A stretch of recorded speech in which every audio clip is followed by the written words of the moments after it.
it to mine. Hands pressing glass in separate sides.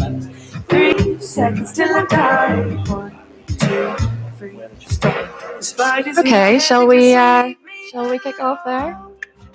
Music off. Thank you.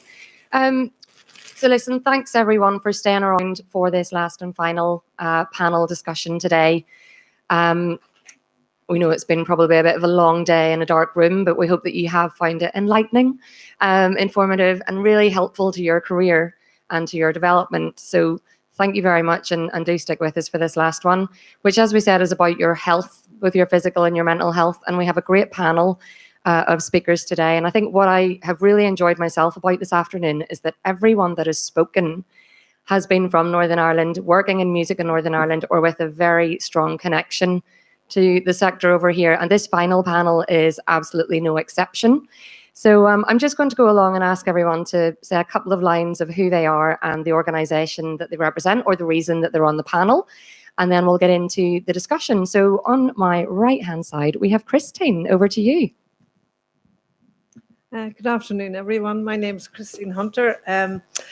I'm a GP, retired now, and I have been working in performing arts medicine for the last 20-odd years, and I'm attached to the Ulster Orchestra. I'm medical advisor to the Ulster Orchestra, and we do biannual training sessions in our base in London. Over the years, I've seen musicians and performing artists through the orchestra and also through the performing arts medicine clinics. Lovely, thank you. Christine, over to Keith. Hi, how are you? My name is Keith Millar. I'm the Northern Ireland manager for the charity Help Musicians, which is a UK-wide charity with offices in London and Glasgow as well as here. I guess we've sort of come to the fore over the last couple of years in reacting, been able to react quite quickly to the pandemic and how it was impacting musicians, and we were able to, through our hardship fund, help 21,000 musicians across the UK, 1,000 of them in Northern Ireland, through that hardship funding. We believe in a music industry in which mental health is valued as an enduring principle, and where everyone working in the sector feels supported and is empowered to develop and maintain positive mental health. Thanks, Keith. And beside you, we have Owen. Hi, so I'm an artist producer.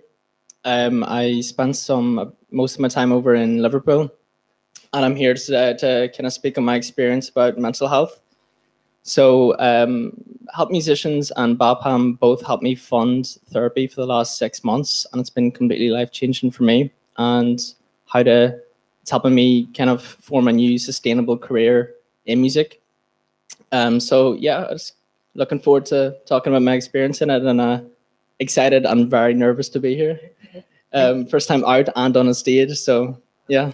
You'll be grand, and I just want to say thank you. I know that everyone here and a lot of panelists this afternoon are not used to speaking on panels, and it might be the first time, as you say, that they have been out since lockdown. So I want to thank you and reassure everyone there's nothing to be nervous about, she says, feeling nervous also. No, not at all. And no, I want to thank you, and Owen especially. I know that today you're going to be sharing some of your own experiences, and I think that takes extra guts and bravery, so thank you for being here. And then Lynne, bookended by two Lynnes, spelt the same way, but Lynne, over to you. Yeah. Hi, well, just in the interest of sharing, caring, I'm nervous as well. Okay, so we're all in it together, people will be fine. And I'm used to being the one out there organising this kind of thing, not actually sitting on a panel. So I'm Lynne Maltman, and I'm a project manager, and actually I can say I'm the Northern Ireland representative for Music Support, who is a UK charity that exists to help those who work in music and live events who are affected by mental ill health and or addiction. We're a very small but mighty collective of people who have experience of working in the music and events industry, and who have experienced mental ill health and or addiction ourselves. Founded in 2016 to support our peers in the industry. I mean, I'm sure we'll go into detail on what that entails, but kind of the top line is we have a helpline. We operate safe hubs backstage at festivals, and we kind of educate and train people as well. And it's all about, as I'm sure we'll come on to, prevention. You know, we're all about early intervention and helping people look after their well-being and their colleagues and peers' well-being before actually getting to crisis point. Thanks, Lynne, and thanks all. So what we'd really like to get out of this session today is to let you know about what is available on your doorstep should you or someone you know require support for health support, health services. And as I say, all of these guys work locally and have experience of working locally with musicians and the music community. And with everything, whenever we start, I like to set everything in context. And that's not to plunge us into the depths of despair about how awful things might have been over the last couple of years, but let's start there, and I promise we'll get more positive as we go on.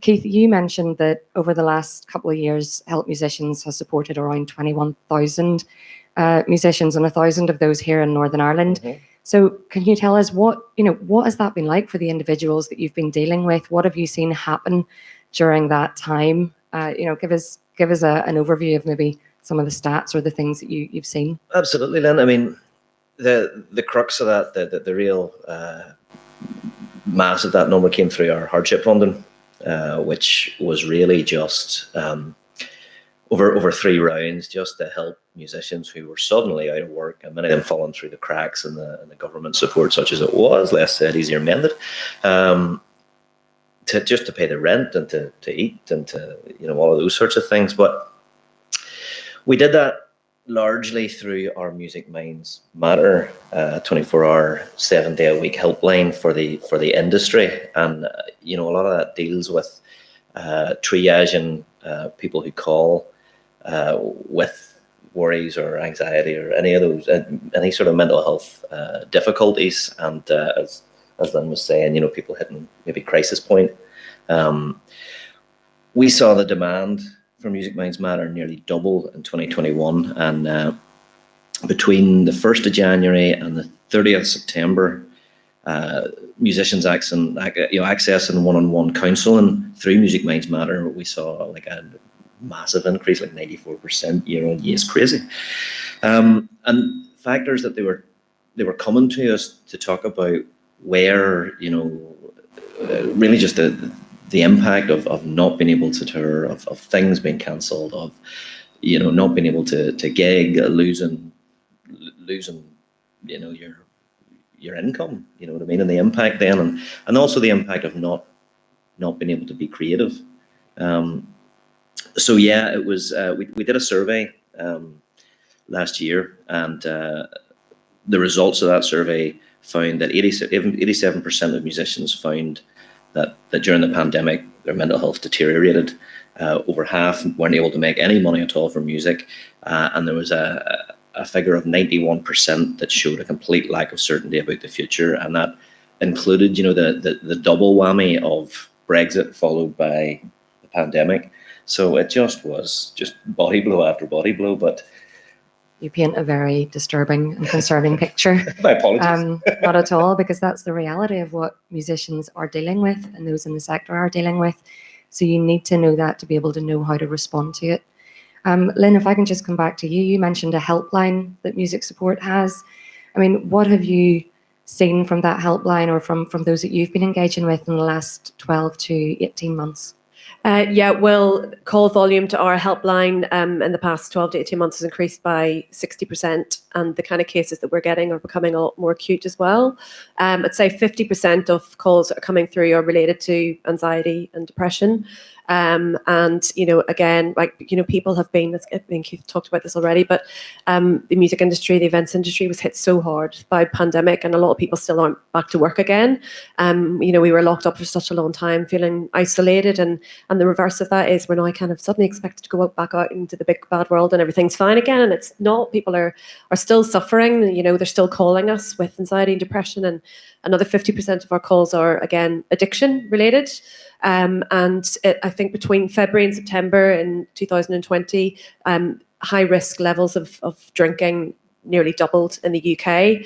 And at the same time, there was a 20% increase in people trying to access addiction services. So people, it's very easy to kind of slip into bad habits. A lot of people develop bad habits, during the pandemic, and they're now finding it really difficult to shake. And, alcohol in particular is, as any drug, is very, very addictive. And, and it's there's no shame attached in it getting a bit of a hold of you. But I think part of what we're all here today is to say that, there's the help out there for anybody. And if you are suffering, that you're never alone. And I'm sure we'll come on to we'll give you our helpline numbers, and got some information here as well. But there's a lot out there for you. But as you say, it's far from over. But the other good thing that's come out of the pandemic is there's just been little groups that you may have noticed that have popped up online and all over the place, and people are generally being more supportive of one another, and to try and put a bit of a positive spin on it all. There is some good that's coming out of it all too, and it's great that we're all be able to collaborate and work together to raise awareness and help people.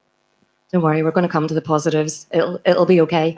And this is an impromptu plug for your alcohol-free challenge as well, Lynne, that you are running, that you might want to mention at some point, or now, if you want to mention it. Well, I wasn't going to mention it, actually. I really wasn't going to mention it, but thank you for that. No, I can draw my own experience. I didn't get to the point of addiction. I actually come from a music and events background. I spent 20 years working in the industry and going around festivals and ironically promoting Jägermeister to millennials.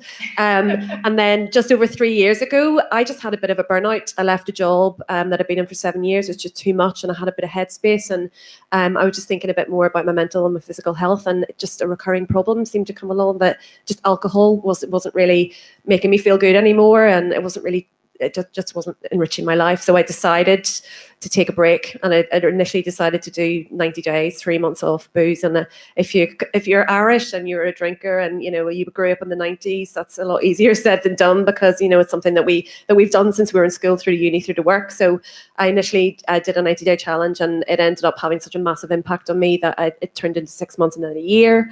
Now that's like 3.5 years ago, and I still have decided not to have a drink. And so I'm a big supporter of the fact that you don't have to get, again, it's a prevention, something we'll probably come back to again and again. You don't have to reach that rock bottom point. You can decide to take back control for yourself before you actually get to that stage. And that's what I did. And along the way, I've kind of unofficially mentored people who wanted to do the same thing. And I am actually doing a 40-day challenge at the moment. If anybody wants to talk to me about that, please feel free to. But yeah, sorry, I didn't expect to be talking about that. Not at all. I thought it was relevant, and you do continue to inspire me. So there we go.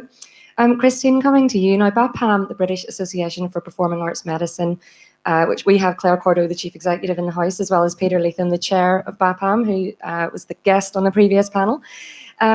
Christine, BAPAM has been around since 1984, and more recently it's become a lot more active in the field of mental health as well as physical health, and a lot more active here in Northern Ireland. Have you guys seen, what has your experience of the last couple of years been like during this really challenging time for the music sector? Well, normally any performing artist will get 75% will get some physical or mental health issues during their course of their career. And what we've noticed is that over the COVID, just like the other speakers, the incidence of mental health has increased. Of all referrals, it was about 15% pre-COVID. It's now over 30%, 33%. And the numbers that we are now seeing in BAPAM are now over 600 patients up to this October of this year that have been seen and assessed. And BAPAM will see about 20% of people are picked up by BAPAM through the BAPAM helpline. Other people will be, the 80% are picked up through the assessing clinicians. And at the moment, BAPAM are able to offer 6 to 12 counselling sessions for people with mental health issues, which are free of charge. About 13% of the referrals now to BAPAM of patients with mental health would be complex mental health cases. So in the medical profession, we'd say serious mental health issues. And they then BAPAM would liaise with the NHS because they're sort of more long term. So we'll be talking about patients that maybe have bipolar depression or schizophrenia, more, the more serious, complex mental health issues.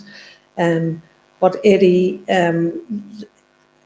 so that's 13%, so they liaise with the NHS. But the other performers that can be offered the free counselling sessions. And one of the things that with the counselling sessions, if the performer doesn't get on with the counsellor, because it's, you have to get a relationship, they can come back to BAPAM and they can, be reassigned another counsellor that would suit them better. Great. So there's the first piece of knowledge for today, is that there is that free support there if you need it, or if someone needs it. So don't be a stranger and go and find it, because it's there for the taking. We're very pleased to have BAPAM as our clinical partner. Nicely added, Keith. Thank you.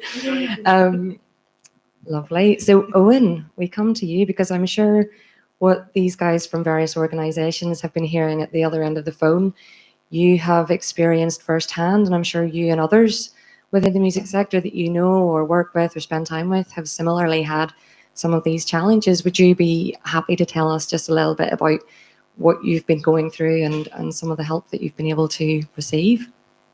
Yeah, so it's kind of like a long line, a long history for myself with my mental health. So I'll try to keep it in bullet points. But whenever I was very, very young, I got diagnosed with PTSD after growing up in a very violent household. But music is what helped me form that into something positive. Eventually, I put so much of myself into the music that it became my identity, and each release would affect my mood so drastically that if it didn't do as well as the one before, I would find it hard to eat, sleep. My mental health would just be shot. In 2016, I had a string of songs that were doing gradually better and better and better. And I thought, this is it. This is the reason everything happened to me when I was younger. I'm going to turn it into this masterpiece, which is my project. So I started to get songs on Radio 1. I started to get TV spot plays, things like that there. Things were looking fantastic. I even had, when I was putting the bins out in the bar I worked, I had Arl City's manager email me from New York. So everything was looking like, wow, this is really going somewhere. But I think the industry is highs and lows constantly. It's just that kind of thing. And I didn't have the tools. I wasn't equipped with the tools to manage these highs and lows. And I would say that after, I think around 2016, 2017, I took a big pause. And in that pause, there was a lot of self-reflection, which wasn't very good. A lot of the stuff that happened to me when I was younger kind of started to come up physically. But I was not educated in mental health. I had no idea of the actual physical things that can happen to you, like how trauma can actually affect your body and mind. So I had convinced myself, I laugh at it looking back now, but I'd convinced myself that I had autism because I was experiencing such severe social anxiety and just super hypervigilance. So if I was walking to Tesco, it was like, it felt like I was in a movie, and there was days of that. And what I did to take that away, to take that just crazy anxiety away, was drink. And I did drink every single day for probably 9 months, a long, long, long time. And around the end of that, I took myself to a main road and I tried to end my life. And that was when I decided I need to stop drinking, which I did for a year. And I thought, that's what's going to fix it. I'm just going to face these feelings and that'll fix it. Then the pandemic happened. And it had, like, those feelings completely came back. And again, I didn't ever have the tools or anything or any information on what these feelings or anything were. And those really dark thoughts started to come back and started to resurface. And that's whenever I reached out for help. And yeah, helped musicians, put me into therapy almost immediately, and it's been absolutely incredible. I did probably 6 months in total. I'm now training to be a counselor myself, because it's just been absolutely life-changing. And through me getting therapy, what isn't spoken about a lot is it changes everyone around you as well. So my brother got himself into therapy, my sister's now in therapy, my mum, my girlfriend, all of these people. It's just seeing how life-changing this was for me, and it's affected them so positively. So yeah. Whew, okay. Thank you for sharing that and for being so honest. And you inspire me also. Honestly, that's an awful lot to go through for anyone. I need to gather myself after that for a wee minute. There was something, Owen, that you have spoken about before alongside that. And it might be something that resonates especially with some of the musicians in here today. And it's that concept of being a struggling musician. You know, you've talked about how there are unhealthy role models out there for you as a musician, and that perhaps your previous way of thinking was really influenced by them. Do you just want to elaborate a little bit on that?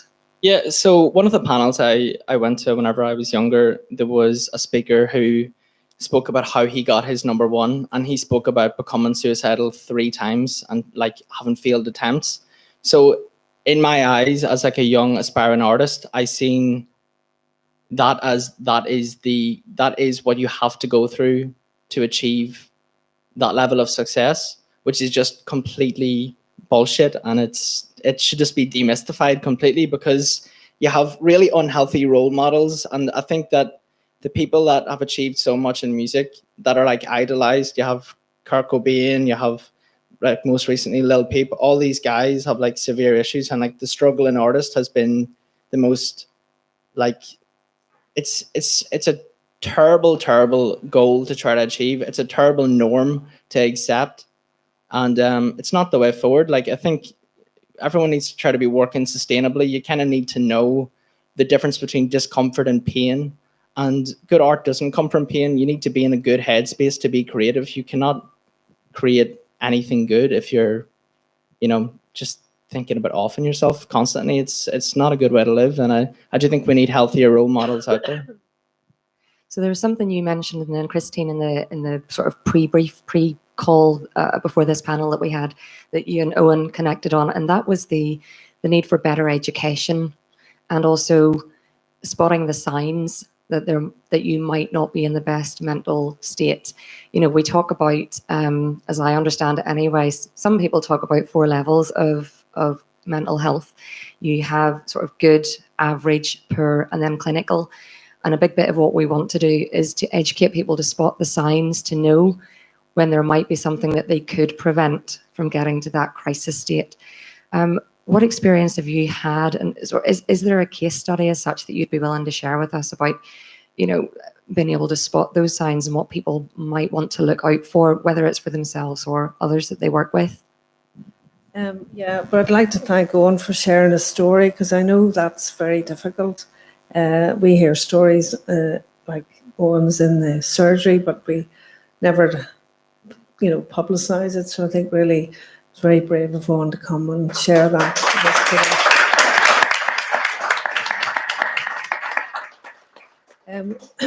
I think one of the things that Owen has demonstrated is, that the performer is just not a performer.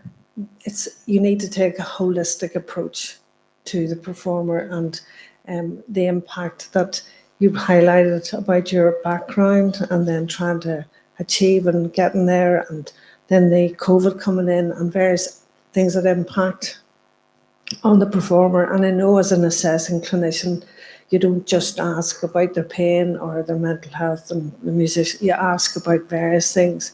So this case study sort of highlights how a performer can be affected by life events. I was asked to see a singer who was just about to go on to sing a solo piece in a concert that evening, and he was unable to reach the upper range. And they were very concerned, and they rang me up and asked me to come down and see him. So I went down to see this guy. He was at mid-30s. He'd flown in from London. He was a freelance soloist, and he could not reach his top range. So I did asked him all the physical questions, and he'd no cold, he'd no sore throat, etc. And when I examined him, I couldn't find anything wrong that would stop him singing and reaching his full rate of potential on the night. But when I sort of dug deeper, he was freelance. He was flying all over the country. He was staying in hotels. He was away from his wife and his young family. And to cap it all, they'd sold his house. They were living with the in-laws. He had 2 young children. So his wife was at home looking after the children. He was then flying over, staying in a hotel, maybe in Belfast for a night, back to London, up to Manchester, and he was flying all over.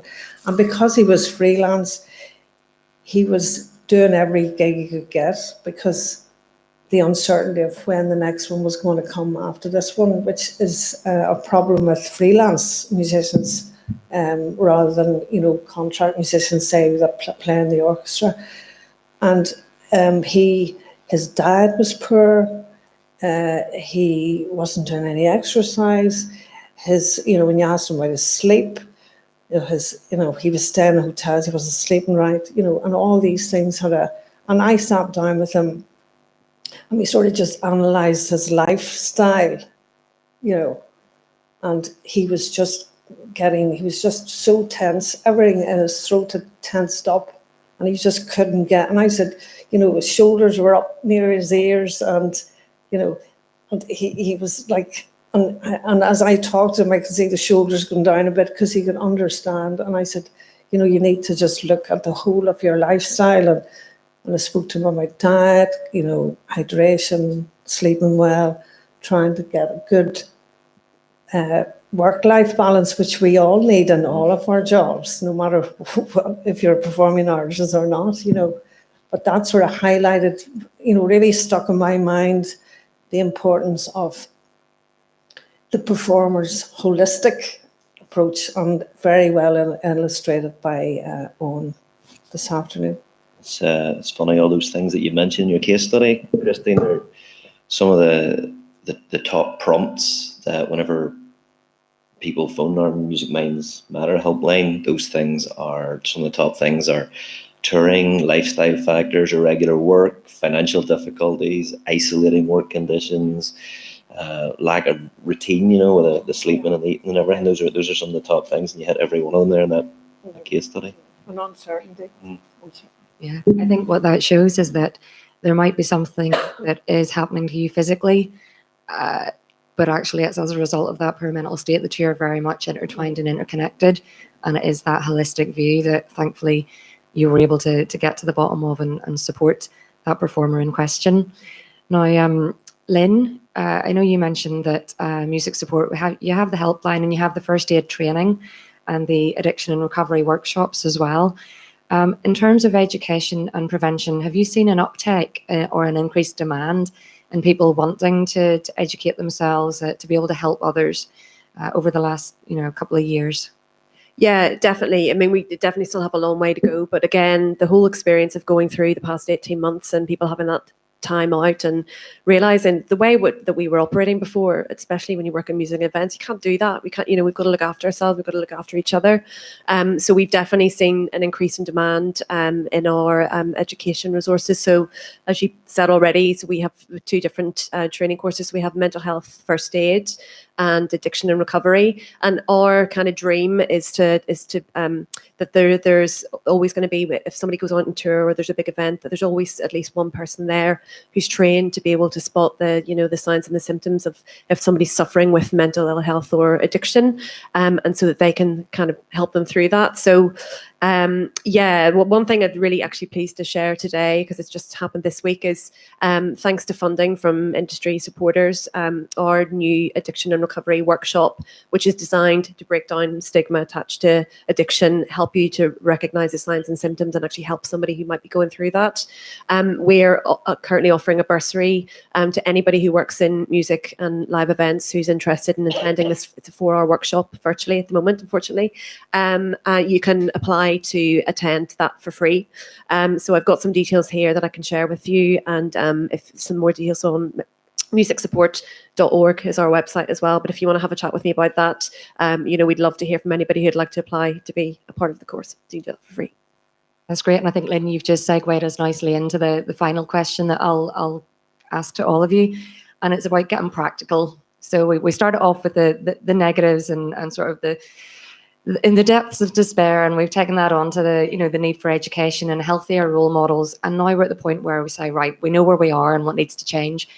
What practical resources do you have at Music Support that can help people, that people from here can go away with today in their pockets, or with the knowledge that there is something there to support them? Tell us a little bit maybe about Thrive or some of the other resources that you guys have to offer.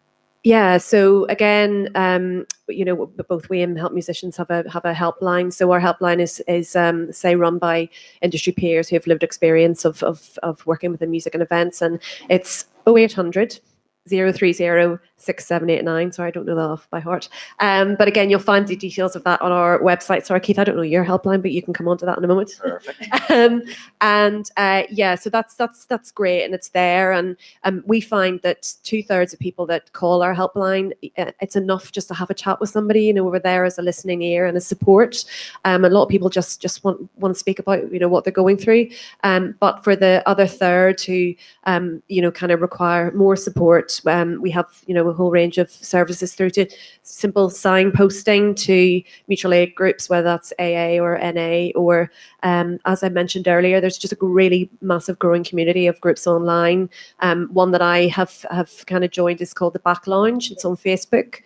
It's run by an incredible lady called Susie Green, and she's a tour manager whose work disappeared at the beginning of the pandemic, and she started bringing people together. It started off just being a few friends, but it's gone all over the world, and they have a weekly Zoom call at 6 p.m. on a Wednesday evening. It's open to everyone, and it's just a group of people in the industry who come together. They either have themes that they kind of discuss, or it's just to check in, how you doing? That kind of thing is incredible, and it's right there at your fingertips. We can provide addiction or mental health assessments to help people to decide what's the best way forward for them for treatment. And then signposting and working with incredible organisations like Help Musicians and BAPAM. And I'm going to give a good case study, which is a positive one, if that's okay. So at the moment, BAPAM, Help Musicians and Music Support are collectively working with a musician who's been suffering with addiction and depression issues for the past 20 years. He was in a band originally, and they asked him to leave because of his addiction issues. And then he has been with another band more recently, but going back out on the road and on tour has kind of exacerbated his addiction problems. So it was actually his wife that contacted Music Support, and through sort of talking with her and then with him as well, we sort of exhausted all avenues. He had gone through everything with his GP and community worker. He tried detoxing by himself and nothing had worked. So we all collaborated together and decided that the best way forward for him would be residential rehab, which he'd never done before. So we helped him to access that. And really pleased to say he's been there for just over 3 weeks, and he's turned a massive corner, and it's really, really working for him. So it's been really a big success so far. So we're continuing to support him, but also his wife, because, as we all know, the partners or the loved ones often get forgotten, and it can be very, very stressful to be living and caring for somebody that's going through a crisis. So we've managed to put her in touch with Al-Anon, who are some of you may have heard of, who are a group who support kind of partners and loved ones of alcoholics. So we're able to collectively support both of them. So that's a good thing. Knew we'd get to the positives. That's great. Oh, I didn't even talk about Thrive. I'll come Talk back about to it Thrive. if you want. No, go for it. Sorry, so much great stuff, guys. So Help Musicians and Music Support have an initiative with a wellbeing app called Thrive, which you may have heard of. It's NHS approved, and it's designed to help you to manage stress, anxiety, and depression. There's over 100 hours of content in there. It's got everything from a live coaching, which is essentially a text-based helpline service, and meditation, CBT that some of you may be aware of, calm breathing, deep muscle relaxation, whole host of incredible features. Thanks to funding, we're able to offer that for free at the moment. So again, I've got leaflets with me, so I've got a flyer if anybody would like to have a look at one, come and get one at the end. And also you can access that for free via Help Musicians, and I do know your code for this one. So you can download Thrive on your phone or your phone, and you can get Help Musicians 20 is the code that you want to put in there to access their version, or you can come to Music Support's website and access Thrive there as well. And it's proving to be really, really beneficial. We've had a lot of great feedback. There's some testimonials on our website. So it's a really great, again, it's all about prevention. It's just a really nice thing that you can have in your toolkit just to help you to manage your day-to-day anxiety and depression and stress so that it doesn't get to crisis point. So I think we're both really, really proud that we can offer that. So please come and see me at the end for more details. Great. Now, Keith, give us your helpline number. Do you know it? Jesus, Lynne, other Lynne stole all my stuff. So Music Minds Matter is our, as I mentioned, it's our dedicated mental health support line and service for the whole UK music community. It's available 24 hours a day, 7 days a week. It's always free to call, and as I say, it is available for anybody working in the music industry. So that's musicians and everybody around them, which is we're really pleased to be able to offer. I was actually putting up my banners in the Ulster Hall earlier on for tonight's celebration, and I had Help Musicians banner up, and one of the guys down it was setting up the stage, but was like, help the crew too. Oh. So I mean, that's we're trying. So that helpline, Music Minds Matter, it offers support if you're struggling to cope emotionally, if you're feeling stuck, lost, confused, or if you're grappling with feelings of low mood. It offers in the moment crisis help, and again, that's accessible free 24 hours a day, 7 days a week. It's a private, safe environment to talk through how you're feeling. You've got an impartial, trained therapist who understands the music industry, so that the environment that you're coming from, and can empathize with those challenges where, sometimes a regular therapist maybe might not know. Advice on topics like debt and housing and employment law. So the number for that is 0808 802 8008.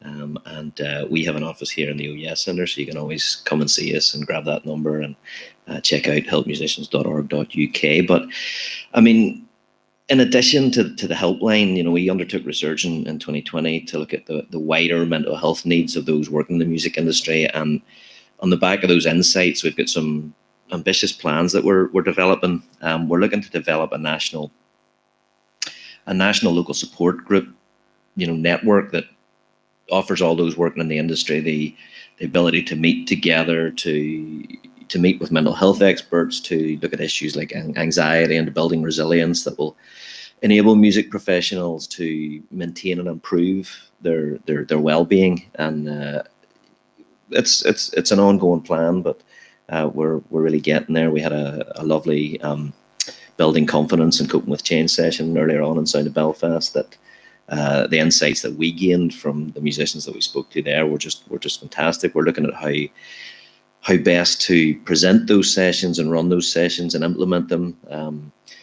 That development of that peer support group, and we're also developing a digital mental health support service, and obviously in the back of what we do with music support with the Thrive app, which I don't need to talk about now. But and the other thing, I mean, we talked about the signs and what to look out for, but part of what we're trying to do is we engage with musicians in a number of ways, both through the health and welfare side of things and through creative support and funding for releasing and recording and touring and those sorts of things. But what we're doing is we're building that health and welfare support into everything we do. So the hope and the goal the aim is that the musician doesn't have to triage themselves, that through engagement with help musicians, they just need to call us, we do the rest. Brilliant. And I couldn't have you on here today and not mention the kind donation by Gary Lightbody this week. Oh. An extra £50,000. I know he's supported you before and helped musicians, but that is to help the services that you deliver reach further into the sector here in Northern Ireland to support them. So hopefully that will help with some of that developmental work that you are talking about. And specifically for Northern Ireland. Yes, indeed. Yeah. Thank you, Keith. And then Christine, coming to you just to round off some of the services that BAPAM offers in Northern Ireland and how you guys can or are already being active on the ground over here. Well, apart from the clinical assessments and counselling that we do in collaboration with Music Wise Matters, which I failed to mention earlier, the BAPAM have done over the years have developed patient information leaflets, and I'll mention a few here. One of them is "Don't Cramp Your Style," and we have. It's actually quite nice because it's about the size of a credit card, and it goes through about performance and warming up and cooling down after performance, because really, you're real athletes. You pick up an instrument and you go from standing still to, or singing, so you are like athletes, and you wouldn't ask somebody to run, 100 meters without warming up. And athletes warm up and they stretch and, and then they cool down. And I think that needs to be stressed to keep people physically and mentally well in their profession. The other patient information leaflet they have is a healthy practice diary, and it goes through various things that the performer can see and see do they need help. There's another very good information leaflet on fitness to play, and it again looks at that holistic thing. It looks at good sleep, good hydration, resting. It looks at your daily living activities. That you're not carrying 2 5-year-olds around, or and you haven't painted the house, and then you wonder why your shoulder's sore, you can't play your instrument because you have a sore elbow, or those all things impinge on people's lives. They also look at good posture, good technique. If you're playing your instruments, everybody's sitting up. So there's a whole sort of holistic thing, and about warming. Again, warming up. Also, they look at. When people are practicing, that they don't think, well, I have this concert, right? I'm practicing for 3 hours, and then they don't take any rest. So they need to, practice for 30 minutes and get up 5 minutes, stretch, and, sort of practical things like that. There's also another very good one on psychological self-help, because they can see if people intervene early, that 60% of people will keep well. And they look at, again, good life-work balance, rest, sleep, etc., good hydration, good diet. And then there's, as Lynne mentioned, the other things that they can do, like good exercise and mindfulness, yoga, Pilates, things like that will help. Breathing exercises, relaxation, that help people. And also talking to people, good communication is very important, because I think my experience through general practice and also through performing arts is that people don't talk about it, right? And they have this, and maybe Owen, you might say this may have happened to you, that you become very lonely and very isolated, because outside say, how are you? And you go, well, I'm fine, and inside you're really not very well, and nobody knows you're not well. And you become very lonely. And even your partner may not know you're, But if you speak to somebody and that person then says, how are you today? And you say, I'm not great. They actually know what you're talking about. And you have that link with somebody and you're sharing that and you're offloading that. Or you might say, actually, today I'm okay. And you think, great, we'll speak next week, you know, and you share that. And I find that that's very, very, very important in, you know, good mental health. Other things that BAPAM do are I can't go on, which is performance anxiety. It's another thing. And they also, I mean, that's just to name a few of the things that they do. But the sort of main things to this forum today. They also arrange webinars, and people can book into a webinar and, you know, just healthy physical health and also good health, mental health, and they are sort of ongoing. And people who can ring up this site will look in. There's a performance section on BAPAM's site, and they can look into what the webinars are on and also access the leaflets. And we have some of these leaflets, Don't Cramp Your Style, at the back on the table. And we also have information on BAPAM and numbers. And I don't know the number because I haven't got my glasses on. We'll forgive you, Christine. It's grand. Keith, did you want to? I mean, I think you know, all three organisations, BAPAM Music Support and Help Musicians, while we're all there, you know, if and when, you know, you hit that crisis point, we're all working very, very hard to make sure that you don't hit that crisis point. And prevention, as they say, is better than cure. Because just one last thing I'd like to say, sorry, is prevention's better than a cure. And what I would stress to any performer is, if you have a problem, try and get help early, you know. And then if you get the help early, it's sort of easier to get well again, rather than soldiering on and on and on and on. And then maybe by the time, you know, it just takes longer to get better. And so come sooner rather than later. All right. And I would add to that, because Christine, you just mentioned there that you do webinars and events. And I think the earlier that you engage with the organisations, if there's a webinar they're having, join it. You know, if there's an event that they're hosting, go to it. You don't have to feel like you need the support then and there, but at least you will know what they offer for when that time comes, if it ever comes. Hopefully it won't, but if you ever need it, then you've already done your research. So when these people put on events, please do engage with them, whether that's for yourself or for the sake of others. And so, Owen, I come to you for the final word. No pressure? No, not at all. It's just for those in the room, based on the experience that you've had and hearing all of these resources today that are there for people, what advice or words of encouragement would you have for anyone here that has identified with some of the experiences that you've talked about today? So 100% just don't leave it until it's too late. I think the longer you leave it, it can actually feel like a risk to reach out to someone, because if you are feeling isolated and you're feeling that low, sharing that feeling with someone and the fear of that not being reciprocated, not being heard, feels like a huge risk. The longer you leave it, the worse it will get, and the more that risk is gonna scare you. So I would say it's better to reach out now. It's better to get the tools now. There's no better time than now. And even if you get the tools, you'll be able to help family, friends, other people, because what is it, 2 in 3 people will suffer from mental health in their life. So I think it's just equip yourself now, because you will face it in the future.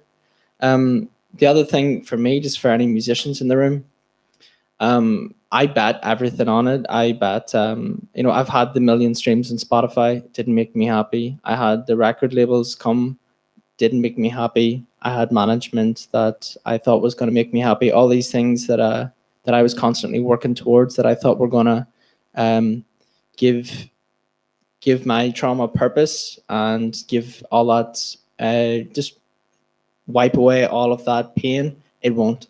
So do it for the joy, do it for the love. Music is meant to just be play. It's meant to be fun. It's meant to be pleasure. And whatever happens, happens. Just enjoy it.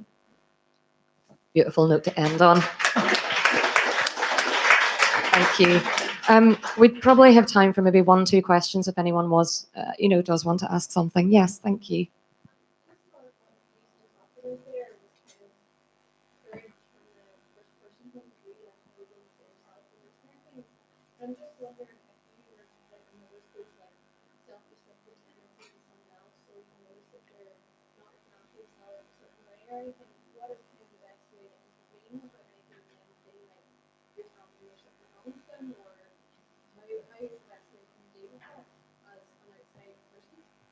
Great question. And who would like to respond to that?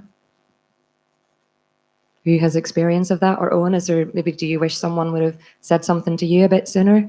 I'd like to give you an answer, a positive one, but like my girlfriend seen it from the outside in, my friends and family seen it from the outside, and I think that if you're not willing to help yourself, it's very hard to help that person. I think that's the really difficult thing. So just don't put that pressure on yourself. Is what I would say, because that's going to start affecting you quite negatively. But I guess just be there, just keep it light, and just kind of, ask more questions of how they are. Maybe don't leap to solutions. Just talk.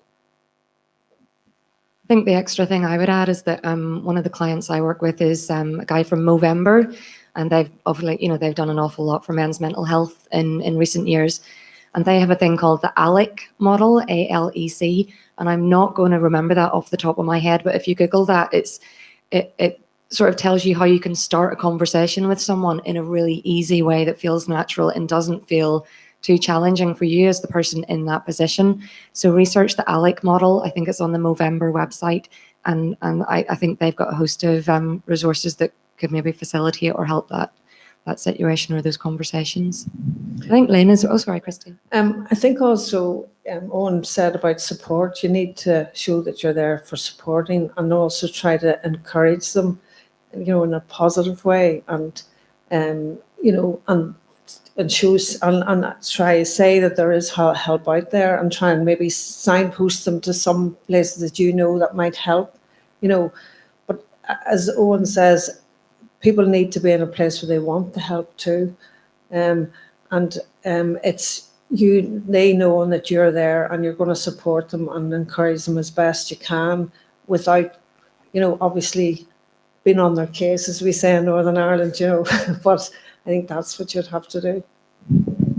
Yeah, I mean, I was actually going to say pretty much the same thing, but I suppose the other thing I would say, and I know that Keith mentioned this as well, like our helplines, and I alluded to this earlier, as well as being for people who are in crisis. If you're supporting somebody, you can call us as well, and it could be that there might be an organisation like there is with Al-Anon, where it's for people who are supporting people who are going through alcoholism, whether it's anxiety, depression. So never feel scared to pick up the phone, because as I said, the people who are caring for somebody who's going through something, it can be awful for you as well. But you got to know that you're also not alone. There's someone there for you. Lovely. I think with that, we'll bring it to a close, but I'm sure everyone will hang around for a few minutes if you want to talk one-on-one with anyone and find out more information. I just want to say a massive thank you to each of you. I know you were nervous. Clearly, there was no need to be. And I want to say a special thank you, if I can, to Owen again for just being so brutally honest with us. And I hope you've all taken away something useful and interesting today to be able to share it with others at their time of need. And follow these guys on social media, follow Music Connections as well. We try to channel everything into one place to save you having to go to too many different outlets to get all of that news and information. And thank you for staying on to this time. I've got one request from Oh Yeah, which is just to say that if you do want to join the drinks reception, the NI Music Prize pre-reception at 5:30 at the Limelight, you're very welcome to do so. And I will just sign off by saying thank you, and please take good care of yourselves. And we hope to see you again next time.